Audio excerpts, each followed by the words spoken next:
immoo keenya akkamitti namni nu jalaa xalafuu danda'a yookaan nuti akkamitti immoo namaa xalafuu dandeenya warri jettanii na gaafachaa turtan amma isinitti agarsiisuu dhufeen jira jechuudha. Immoo namaa akkamitti akka xalafuu dandeessan jechuudha.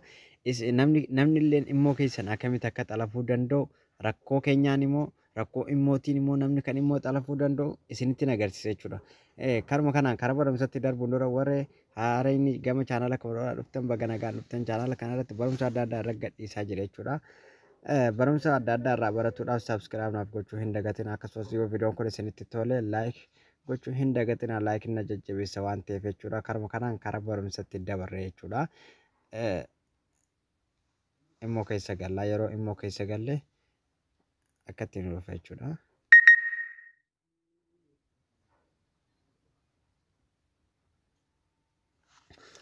Yeroo akka ittiin dhufe bilbila nuti nama xalafuu barbaadne san asitti itti galchine jechuudha amma.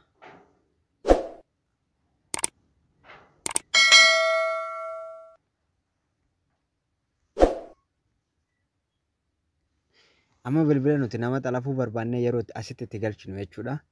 Tokkoffaadhaatti kan inni isinitti himuu barbaadu immoo beektaa yeroo jalqabaatiif lakkoofsa bilbila keessanii immoo beektaadha yoo kan bantan ta'e jechuudha. Yeroo lammaffaadhaa deebisanii yoo immoo beektatti galchitan koodii isiniif hin argu qaxxituma immoo beektaa keessa isin galcha jechuudha. Karaa saniin namni immoo keessan xalafuu danda'a karaa salphaatiin jechuudha. Yoo yeroo jalqabaatiif lakkoofsa bilbila keessanii immoo beektaadhaan bantan jechuudha. Amma garuu karaan isinitti agarsiisaa jiru kanaan jechuudha. Karaa rakkoo keenyaatiin malee namni immoo keenya kan xalafuu danda'u ciruma immoon iccitii keenya dabarsee nama biraatiif kennuu hin danda'u jechuudha. Baay'ee iccitii namaa eega jechuudha immoon. Amma garuu karaa kanaan karaa rakkina keenyaatiin immoo namni nu jalaa xalafuu danda'a jechuudha. Amma yeroo tokkoof daqiiqaa lamaaf bilbilli nuti xalafuu barbaanne sun nu harka jiraachuu qaba dirqama isaadha jechuudha. Maaliif koodii verikeeshiniin koodiin isarratti ergama waan ta'eef jechuudha. Bilbilli nuti xalafuu barbaanne keenyaa miti jechuudha. Koodiin isarratti ergama. Karuma kanaan raayitii goone jechuudha. Okkee jennaani. Amma akkatti naa dhufe jechuudha. Yeroo akkatti naa dhufe koodiin yeroo ergamu isarratti ergama jechuudha. Amma akkuma argaa jirtan bilbila birarratti koodiin ergamee jira jechuudha. Amma koodiin ergamee jira jechuudha. Amma ani yoon xalafuu barbaade asuma irratti itti galche jechuudha. Isinitti agarsiisuudhaaf jechuudha.